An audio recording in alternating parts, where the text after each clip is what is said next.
నిన్న మొన్నటి వరకు కూడా మన రాష్ట్ర ముఖ్యమంత్రి గారు ఏమన్నారు, కాళేశ్వరం అనేది కూలిపోయింది, కాళేశ్వరం అనేది కూలిపోయింది అని మాట్లాడారు.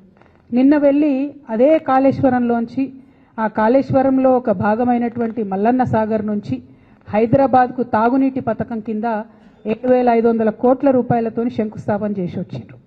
అదే ప్రాజెక్టు గత 2 సంవత్సరాలు కేసీఆర్ గారు ఉన్నప్పుడు కూడా ప్రణాళిక వేసింది 1,500 కోట్లకు.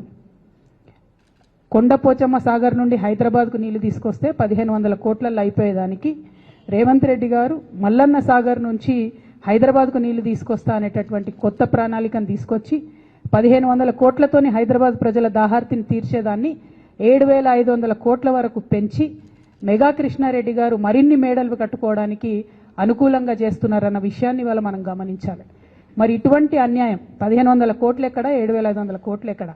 అది రేవంత్ రెడ్డి గారి ఇంటి సొమ్ము కాదు కదా, తెలంగాణ ప్రజల సొమ్ము.